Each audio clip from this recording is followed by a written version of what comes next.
Hey, this is Jen McLam here, and I'm the owner of Vital Touch Wellness, and we're sitting here with Kellie Springer, and I'm really excited because we're just going to have a little chat. Kellie Springer has not only been a member of the Vital Touch Wellness family for quite a long time, practicing Reiki and intuitive guidance. She's also a psychiatric nurse, and she is now an author. She just published her book in the last couple of weeks. It's hot off the press, and it's called Relentless, A Journey of Forgiveness. Yay! Yay! Yay! You did it! I did. You did it. Awesome. So we're just going to have a couple questions here. So tell me first, what's your book about? It's my memoir in which I chronicle my journey of forgiveness, healing, growth from abuses I endured as a child. But for me, it's not just a book about abuse, it's a book about growth, healing, which can be applicable to anybody who is in a relationship with another human being, which would be all of us, or is struggling with forgiveness. Was it hard to write it? Hard in the sense of actually doing the work, or hard emotionally? I guess I mean both, since you're talking about some things that you went through as a child and then the whole journey afterwards. Yeah, I guess I mean both. Hard to sit down and write it, and was it hard to kind of put those things and experiences on paper? No and no, I think is the answer. No in that I have lived with the experiences literally all my life, so putting them on paper was actually conducive to getting some of it out of my head. So in that fashion, it was a nice relief to get it out of my head and on a piece of paper. And I'm doing that because I'm mimicking typing. And as far as the actual component of writing it took me about 4 years. Again, it was in my head, so it was just a matter of getting what was there and putting it down. So was it work, was it effort? Absolutely, because I did not approach it conventionally in any way, shape, or form, which means I didn't take writing classes or of any sort. And so I did it piecemeal, step by step. So it was effort, but it wasn't drudgery. Cool. How long did it take you? About 4 years. Did you say that already? Yeah. Sorry. In case they weren't listening. In case you weren't listening, it took her 4 years. So, what made you decide to sit down and start this process? It was something that I knew was always waiting for me off in the distance.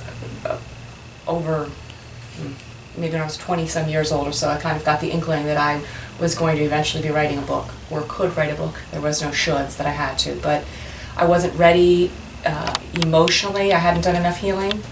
And I wasn't ready really to share with the world my secrets, if you will, and what I was going through.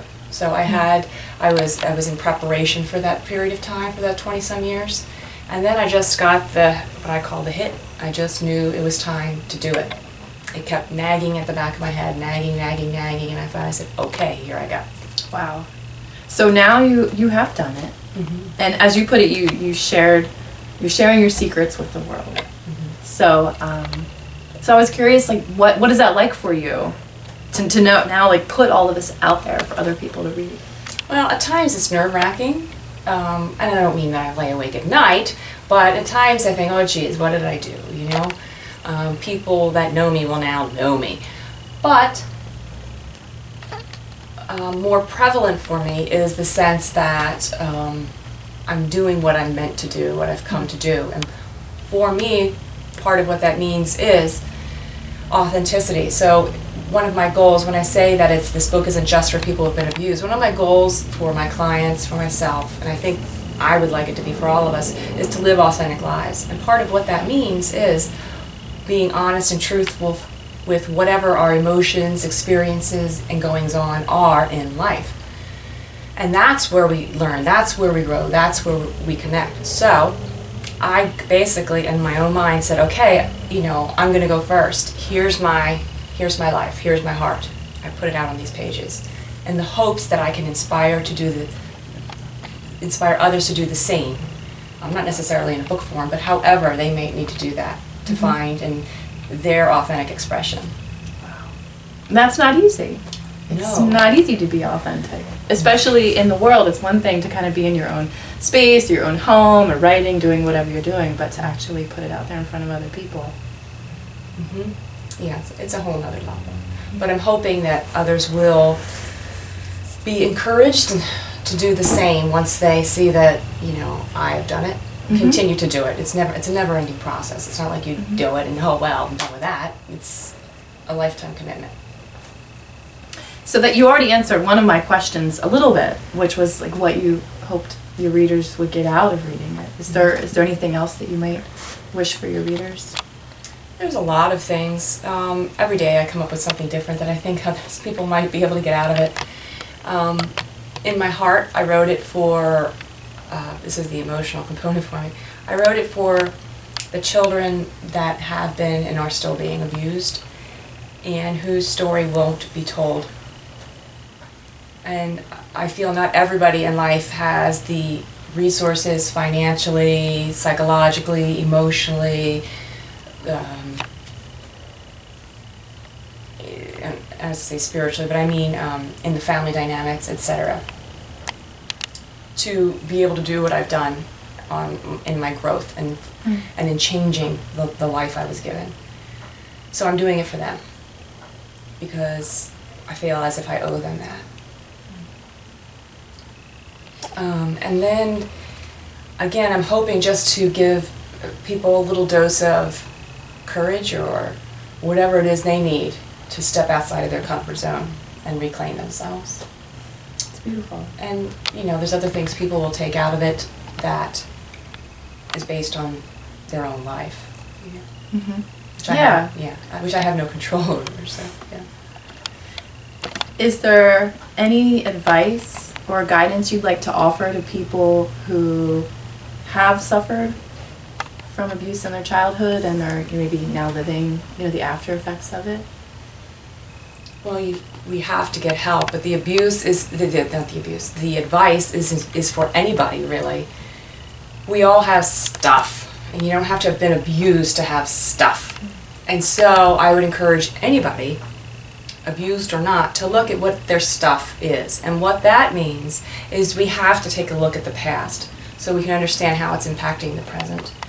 It's the white lie, I feel, that the spiritual New Age is telling us, that we should focus only on the present, only on the now. The past has no hold on the present. It's just, there's truth to it, but it's only the superficial truth. The way the past is able to lose grip on the present is if we know it, we understand it, we understand its impact and its implications in our life. That's how we then change the present, not by ignoring the past. So I would encourage anybody and everybody to do some personal exploration. Whatever you find you're tripping over in life today, I have found, out of anybody I've met, originates in the past. Either an experience, an emotion, a thought, a belief of some sort that you're continuing to rehash in the present day.